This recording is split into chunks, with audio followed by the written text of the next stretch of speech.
tous, soyez les bienvenus, j'espère que vous allez bien. On vous a réservé un très beau sommaire. Aujourd'hui, découverte de l'exposition Empreinte, soit le travail de 3 jeunes artistes qui sont portés par la couveuse de talent Hatch. Camille, Mathilde et Indiana sont avec nous pour nous parler de cet événement. Faustine, bonjour. Bonjour. Alors, Célia. Vous nous proposez une autre découverte, un parc d'attractions gastronomiques à Bologne. Effectivement, c'est le temple de la gastronomie italienne. C'est fait sous forme de musée, de marché. Enfin, vous en saurez un peu plus tout à l'heure. J'espère que les attractions ne se coûtent pas trop après avoir mangé, parce que ce serait terrible. Allez, Francesca est en duplex aujourd'hui de Cervione et elle va nous parler du projet radio de l'ADSEC. Ça s'appelle Voce Nostrale. Vous la voyez, elle est en place. On la retrouvera tout à l'heure, un peu plus tard dans l'émission. Enfin, à 13h, en deuxième partie, on vous parlera des troubles 10. Alors, dyslexie, dyspraxie, dysphonie. On fera un tour d'horizon de ces troubles de l'apprentissage avec Sylvain Picot. Il est ergothérapeute et il va nous dire quelles sont les pistes pour à la fois diagnostiquer et surtout traiter ces troubles cognitifs. Alors si vous avez envie de réagir, un numéro de téléphone ou vous nous écrivez sur les réseaux sociaux, vous veillez ? Je suis là. Il y a déjà des réactions ? Réagissez, on c'est relève le moment. tout. Nous. Allez, tout de suite, on démarre pour la première partie d'INSEM.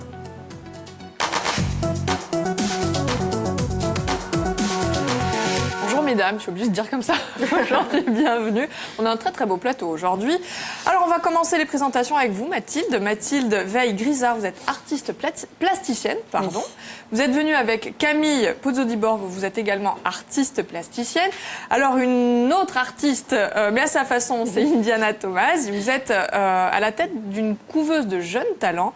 Ça s'appelle Hatch, c'est compliqué à dire. Hein. Oui, mais on arrive à s'en souvenir, justement. Ouais, alors, si on n'arrive pas à le dire, on s'en souvient. Alors, vous êtes là pour nous parler d'une exposition, ça s'appelle Empreinte. Depuis le 11 janvier, on peut découvrir votre travail. Alors, il manque Eva.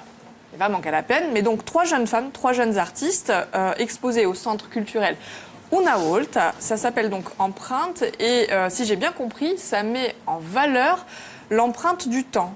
C'est un vaste sujet que vous avez choisi là. Le temps qui passe, c'est ça ? Oui.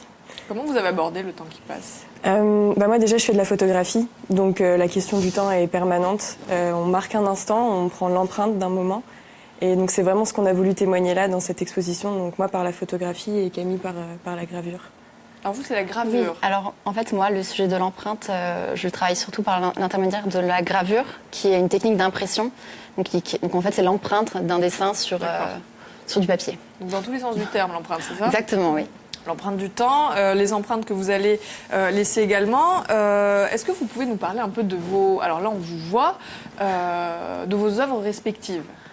Là, c'est l'installation ? Alors non, pas du tout. Là, c'est moi en train de graver dans mon atelier aux Beaux-Arts.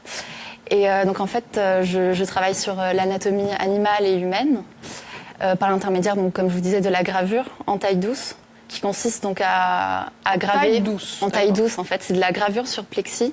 Et donc je dessine en gravant sur des plaques de plexiglas.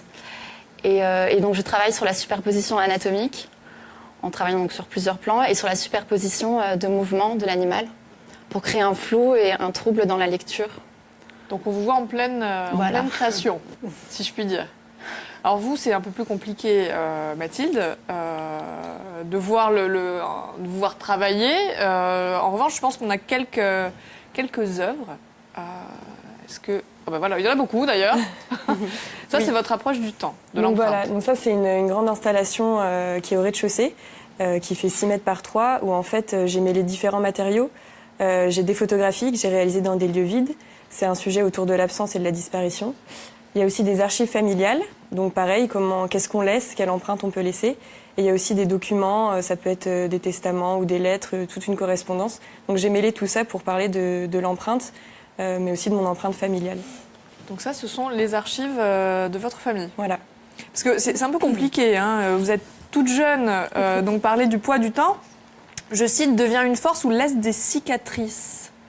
C'est un peu ce que vous avez voulu... Une fois de plus, dans tous les sens du terme, illustrer. C'est beaucoup. Ou Eva, non ? Non, c'est aussi pour le travail de Camille. On parle d'empreinte, d'absence, de disparition, et notamment dans les trois travaux de nos artistes. Justement, Mathilde parle de l'empreinte du temps, des disparitions des gens, et qu'est-ce que ça laisse comme trace sur nos vies. Un peu dur comme sujet. Oui. Bon alors, c'est quand même pour tout le monde, rassurez-nous. Oui, c'est pour tout le monde. On a des visites pour enfants et les adultes, bien évidemment, sont les bienvenus. Et vous serez là pour expliquer, commenter un peu vos œuvres ou pas forcément? Nous avons expliqué au début les premiers jours, mais on ne pourra pas retourner. C'est pas prévu. Non. Oui, parce que ça va jusqu'au 16 février. Hein, c'est ça. Alors, il y a combien d'œuvres au total qui seront exposées? Il y a plus de 50 œuvres pour 3 artistes sur 3 niveaux au centre culturel. D'accord. Et c'est votre première expo? Première exposition à Bastia. Ouais. Également. Ben voilà, vous avez marqué de votre empreinte le centre culturel Unawalt. Allez, petite parenthèse, nous aussi, c'est notre empreinte, tous les jours on joue. Hein. Exactement, Jello Radi Yoga Kunoi, Tiama de Jawa, per Yoga Kunoi do Buiostri Rigali, 2 places pour la pièce, un air de famille écrite par le duo Jaoui Bakri. On a tous vu le film, ils reviennent au théâtre avec un nouveau casting dont la belle Léa Drucker. Alors vous allez voir, c'est tout aussi savoureux sur scène et surtout 20 ans après, ça n'a pas pris une ride justement. Et je vous assure, tout le monde saura se reconnaître. Ça a lieu jeudi au théâtre de Bastia, où ces places nous sont offertes par la mairie. Diebel à Nostragour, Siga, et que vous soyez ici ou ailleurs pour ne pas l'oublier, ce beau livre de photos. Ah bah dis donc.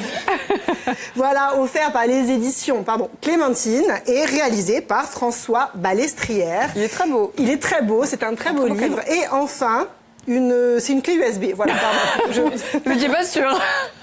Une clé USB Ironman et un beau chargeur nomade tout bleu France 3 Corse via Stel. Un seul numéro, 0800 3x0 900. Donc un mélange des genres. Hein, il y a au plein niveau de des trucs, il y en a cadeaux. pour tout le monde. Si pour vous les voulez, geeks, voilà. les amoureux Tout le des monde sera photos et content. des arts, Appelez-nous. évidemment. Alors, on va partir retrouver notre Francesca dans un endroit que vous connaissez bien, Faustine. Oui, parce que nous y étions il n'y a pas longtemps, effectivement, Ah bah oui, à Mauriagne. justement, on retourne du côté de Cerviogne. Bonjour Francesca, pour parler de Voce Nostral. Bonjour Zélia, bonjour à tous et à toutes. Oui, effectivement, nous y étions au mois de novembre dernier. Eh bien, nous y revenons ici. Pourquoi? Parce que la DESEC, dans la région de la Costa Verde, et à Cerviogne et plus particulièrement, est un lieu incontournable. Vous le savez, il se passe toujours quelque chose. Alors, avec nous aujourd'hui, 2 invités, Corinne Champier et Nathalie Simonetti, ici présents. Corinne Champier, salute. Salute, buongiorno. Buongiorno. Alors, la società quasi 50 anni, e ha sempre avuto 2 scopi, a salvezza e a promozione di a lingua e di un patrimonio corso. Ecco, sono i 2 scopi maggiori della Sorgia a principio di creazione negli anni 70. Salve la lingua e promuove il patrimonio. Allora, una delle più belle creazioni e realizzazioni della DESEC è stata nel 75 con l'apertura di questo museo, questo luogo in così oggi, di un museo etnografico della DESEC che porta il nome di un presidente fondatore Anton Domenico Monti. Allora, quando siamo qui, chi si può fare, chi si può bere? Allora, è un museo d'arte e di tradizione popolare, un museo etnografico che conta vita in Corsica, come si campa in Corsica, dice radio fine del XIX secolo, e di un luogo abbastanza strano per i fedeli che scoprono veramente un mondo sconosciuto. Allora, quali sono i progetti per quest'anno 2018? Allora, 2 progetti maggiori, installazione di una nuova visita audioguidata in parecchie lingue e installazione di schermi per rendere la visita più moderna e più attrattiva, schermi con testimoni d'anziani che parlano giusto appunto di soggetti come le campane Nenzo. Allora, d'accordo, abbiamo detto che anche c'era una radio Voce Nostral che è stata qui, creata nel 1980, Nathalie Simonetti. Vous êtes l'une des animatrices de la radio Voce Nostrale. Io sono un'animatrice e dunque a Radio Voce Nostrale è stata creata per valorizzare la lingua corsa e è diventata a Ville di Lano dunque una radio tremenda per dunque aspergere di lingua e assai importante. Io, ben inteso, sono nata qua a radio e che soprattutto in paese, per il nostro bureau di viaggi, e oggi faccio un mestiere di 20 anni. C'est vrai que c'est un outil privilégié pour véhiculer la langue corse. Puis vous éditez également un dictionnaire sur Internet. C'è anche di Infcor e dunque tutto ciò che tocca la lingua corsa puoi ritrovare alla DESEC, nanta Usido e a Radio Beninteso che dove parliamo faremo assai agosto in cui due emissioni, c'è anniversario, un'emissione qua con Radione Lingua e Cultura e poi a Madina Nostrale in cui l'attualità isolana e tutto ciò che si può sentire in una radio. D'accord, donc Birgit Graziem, Nathalie Simonette. Également un calendrier, Corinne Champier, tutti gli anni, per quest'anno anche, Di un calendario che noi editiamo tutti gli anni, in lingua corsa, un calendario in lingua corsa, e quest'anno tutti gli anni c'è una tematica diversa, e quest'anno l'idea è nata e bedre, e vi ne faccio regalo. Birgit Graziem, Rigrazio. Voilà, on va le montrer à la caméra, ce fameux calendrier que vous pouvez vous procurer, vous qui nous regardez ici à la DSEC. Il est gratuit. Puis moi, bien entendu, je vous invite à vous abonner, à adhérer, à l'association. Le numéro de téléphone s'affiche. Vous retrouvez également les coordonnées sur Internet. Les horaires d'ouverture et les jours d'ouverture également s'affichent à l'antenne. Vous êtes toujours présent, hein, et vous êtes incontournable. On peut venir ici même le dimanche sur réservation, hein. Ci facciamo annuncio comunque, ma non legheremo mai a Nimo for, a gente che viene in Cervione era l'occasione di visitare un museo di sicuro. Birgit Graziem à toutes les deux. Et puis moi, je vous dis également au revoir et je vous dis à demain. Nous serons du côté de Bigoulia. Voilà, très bonne journée à tous. Merci beaucoup, ma chère Francesca. À demain. Vous avez été bien reçue quand vous y êtes allée. Oui, très bien, c'est merveilleux la DSEC, c'est merveilleux. C'est vrai qu'il y a beaucoup de choses. C'est vrai que c'est intarissable, il y a beaucoup de choses à découvrir et on peut en parler plusieurs fois dans l'année. Ah bah voilà, donc ça c'est fait. Je compte sur vous dans le mois prochain Voilà, pour retourner là-bas. Allez, on revient avec l'exposition Empreinte. Alors aujourd'hui, si l'expo était possible, c'est grâce à la couveuse de talent. Hatch, on dit hatch. Qu'est-ce que ça veut dire? Alors en anglais, hatch, ça veut dire éclore et faire éclore. Et ça tombe bien parce que notre principe, c'est de faire éclore des jeunes artistes prometteurs. Donc en fait, le principe, il est simple. On sélectionne des jeunes artistes dans des écoles ou qui viennent de sortir d'école et on les accompagne dans le lancement de leur carrière. D'accord. Alors ça s'appelle donc une couveuse de talent. C'est un concept que vous avez mis en place seul ou ça existait déjà? Alors ça n'existait pas parce que sur le marché de l'art, il faut savoir qu'il y a des galeries, il y a des musées bien évidemment, mais il n'y a rien pour accompagner les jeunes artistes dans le lancement. Donc nous, on a imaginé une possibilité, une solution à leur proposer dès la sortie d'école ou même lorsqu'ils sont encore en école pour pouvoir les accompagner. D'accord. Alors l'univers de l'art, en particulier celui de la photographie, Diana, c'est un petit peu une histoire de famille. Oui, tout à fait. C'est quelque chose que, si je puis dire, vous portez une sacrée empreinte familiale. Est-ce qu'on peut restituer un petit peu la généalogie familiale et artistique? Okay. Et Thomas. Oui, c'est ça. C'est le studio Thomas. C'est 3 générations de photographes. Ça débute avec mon arrière-grand-père, mon grand-père et mon père. Donc j'ai notamment travaillé avec eux. Salut votre papa d'ailleurs. Qui est venu sur le plateau. Oui. Donc j'ai travaillé avec eux, avec mon père, sur l'entreprise familiale pour pouvoir proposer de mettre à jour la collection de Thomas et de pouvoir la présenter. Et aujourd'hui, j'avais envie d'accompagner aussi la jeune création. Et c'est pour ça qu'un peu j'arrive à lier mes deux travails. Oui. Vous auriez pu faire de la photographie vous aussi, continuer la lignée, mais j'ai l'impression que vous avez envie d'innover parce que Hatch, c'est une start-up. Donc c'est une façon de laisser son empreinte dans le milieu artistique, votre empreinte à vous. Oui, je dirais ça, tout à fait. Quelque chose qui n'existait pas. Donc ça fait 1 an et demi qu'elle existe, c'est ça à peu près? Ça fait 1 an et demi, oui. Vous avez accompagné combien d'artistes? Aujourd'hui, on accompagne plus de 35 artistes au jour le jour. Et pour le moment, il y en a une qui est déjà rentrée dans un musée. On a déjà fait plusieurs événements à Lille et à Paris. Et aujourd'hui, c'est le premier en Corse. Donc c'est une belle réussite. Oui. Alors vous, les filles, qu'est-ce qui vous a donné envie de rentrer dans cette couveuse de talent? C'est vrai que moi je suis encore étudiante, mais ça nous permet de faire des premières expositions, de mettre un premier pied dans ce monde-là, parce que c'est vrai que c'est assez compliqué de nos jours d'être artiste, donc ça nous permet une certaine visibilité. Pourquoi c'est compliqué?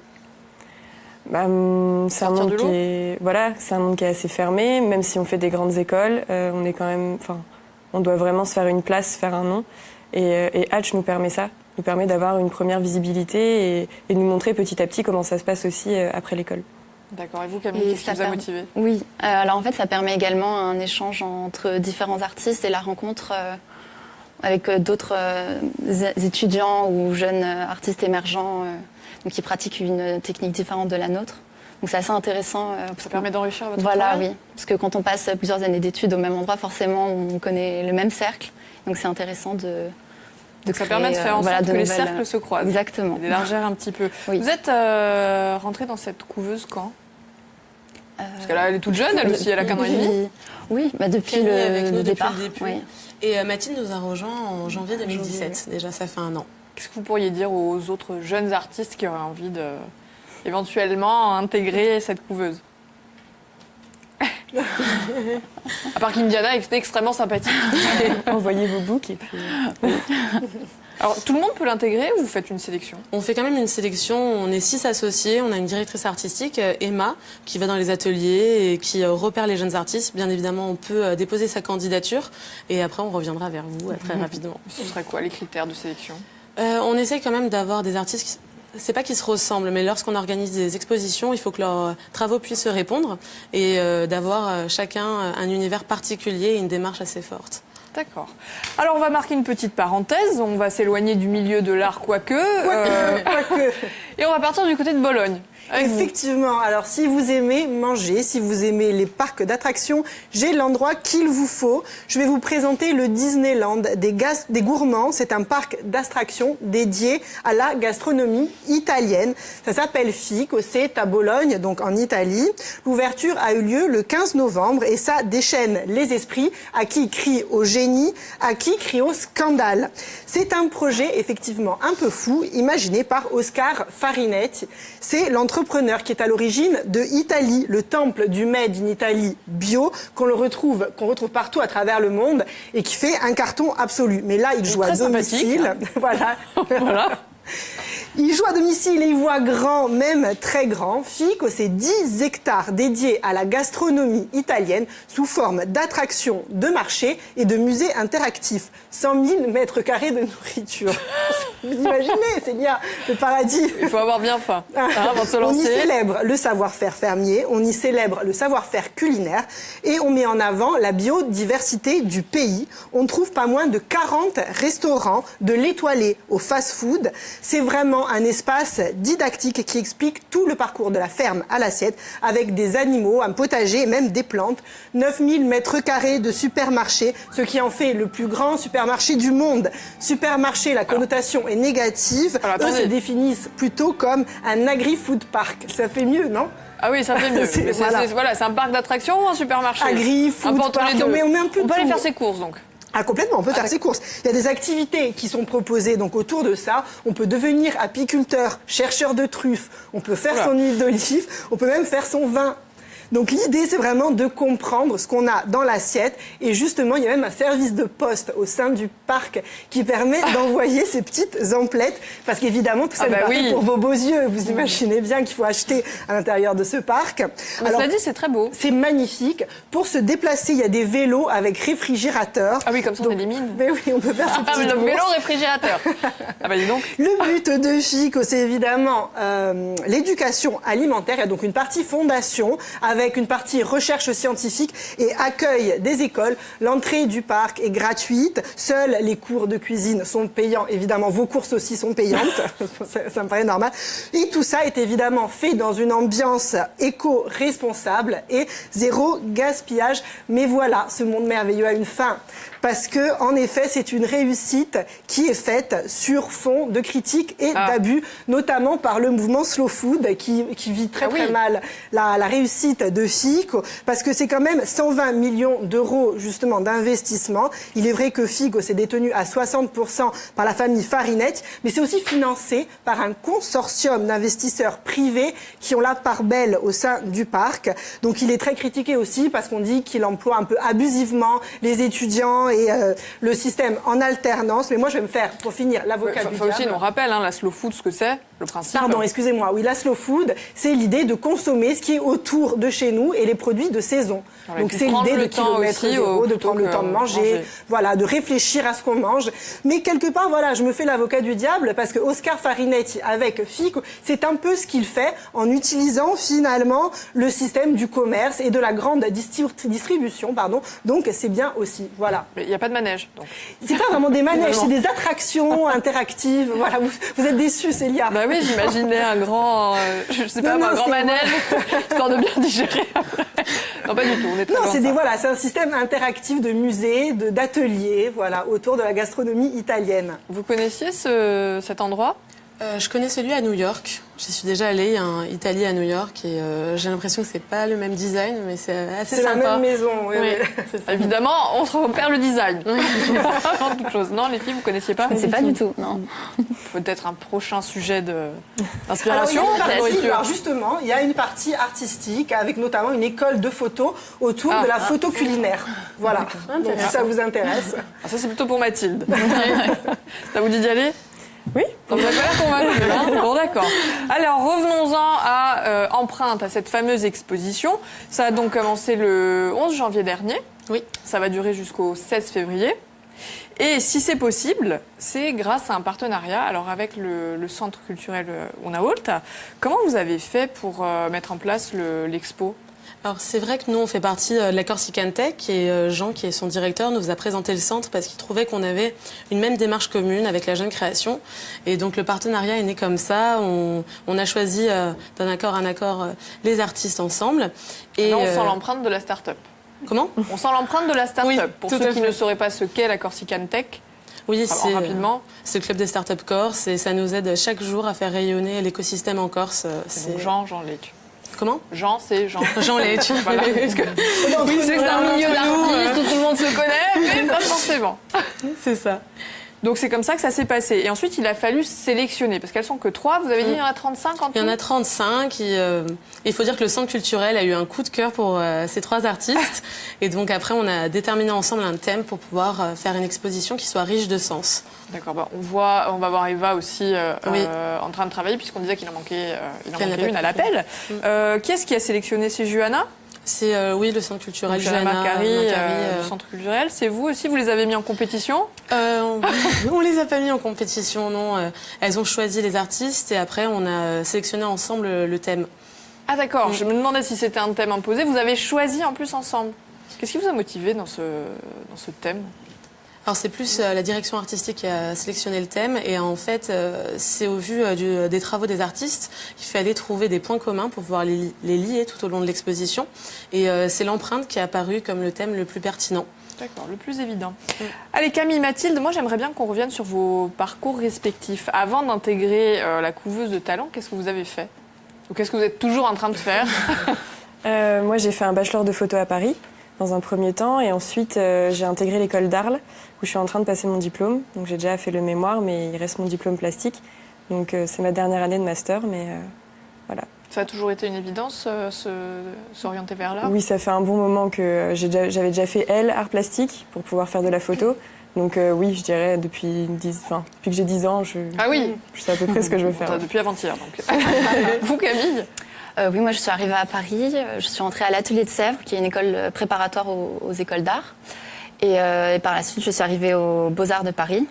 J'ai fait 5 années, je suis diplômée depuis décembre dernier. Félicitations, bravo. Voilà. Donc maintenant, il va falloir se lancer dans le milieu de l'art. Exactement.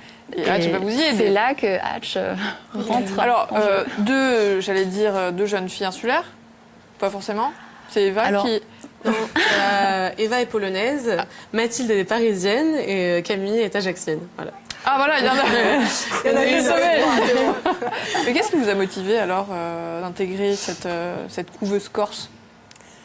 C'était un hasard, c'est pas... Non, en fait, moi j'ai une amie commune qui a été à la première exposition et qui m'a dit c'est ton univers, on voit ton book, donc j'ai préparé un book, mais vraiment j'espérais plus avoir des avis que forcément, enfin je savais pas que forcément que j'allais l'intégrer, donc je l'ai envoyé, mais coup de chance ça a plu, donc ensuite on s'est rencontrés.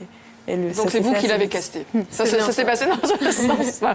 D'accord. Alors, mesdemoiselles, je vais vous demander juste une petite pause avant de conclure l'émission, puisqu'on a André, on a un garçon qui est au téléphone et qui a envie de jouer. Bonjour André. Bonjour André. Ah, c'est un garçon, c'est une dame, pardon. Ah bah non. Bonjour André. Comment ça va? Très bien, et vous? Très bien, vous nous appelez d'où? De Bastia. Quel temps fait-il à Bastia? Pour l'instant, c'est soleil, ça va. Ah bah la tête. Il y a du vent, mais il y a du vent, rassurez. Pour l'instant, il n'y a pas de vent. Bon, écoutez, tant mieux. Désolée, vous restez avec nous quand même, pas aussi jusqu'à la fin de la semaine. Je m'en vais. Faut rester là. Alors, André, on va jouer au Trivial Poursuite Corse. 3 questions, il me faut 3 réponses. Hein. Ok. Donc, celle-là, elle est facile pour vous. Question sport. En quelle année a été créé le SCB, André? Faites-nous honneur, hein. André? 1905. Bravo. Première question Ah réussie. oui, non, il en faut 3, mince. Deuxième question. Ah oui, il en faut 3. Deuxième question, ça c'est facile, culture. Comment s'appelle l'hymne corse? Dio vi salve Regina. Bravo. Troisième question, André. Là encore, on joue un peu à domicile. Hein. Attention. Qui présente le forum sur RCFM le matin? Ah. Ah. Ben regarde, l'INSEM, on peut pas tout faire. Non, c'est vrai. Jean-Michel Fratice. Voilà, allez, c'est bon, c'est gagné. Bravo, André. Bravo, André. Félicitations. Donc, on rappelle les cadeaux. On rappelle les cadeaux, de très beaux livres de photos sur la Corse. Ensuite, une très belle clé Ironman, un chargeur nomade et en plus 2 places jeudi pour le théâtre, pour la pièce de Agnès Jaoui. Ben voilà, vous allez pouvoir y aller. André, c'est juste à côté de chez ça. vous. Vous pourrez également aller, André, à l'exposition Empreinte, c'est au centre culturel Unavolt. Ça va durer jusqu'au 16 février. Ça y est, les œuvres ont déjà été présentées au public. Ça s'est bien passé? C'était super le lancement. C'était jeudi soir. C'était jeudi soir, ça s'est très bien passé. En tout cas, on vous remercie d'être venu nous parler de cette exposition. Allez-y, vraiment, c'est un très très beau travail de jeunes artistes qui sont très prometteuses. Félicitations, Indiana, aussi pour votre start-up et cette initiative. On va vous suivre, hein, quand même. Je pense que vous irez au moins aussi loin que le papa, le grand-père et l'arrière-grand-père, c'est sûr. La lignée des Thomas ira encore très loin. Allez, vous restez avec nous. Nous, à 13h, on va vous parler d'autre chose. On va vous parler des troubles 10, ces troubles spécifiques du langage et des apprentissages. Avec Sylvain Picot, on va vous dire comment les repérer et surtout quelles solutions apporter. Réponse juste après le flash de 13h qui est présenté par Stéphane Ouchiat. À tout de suite.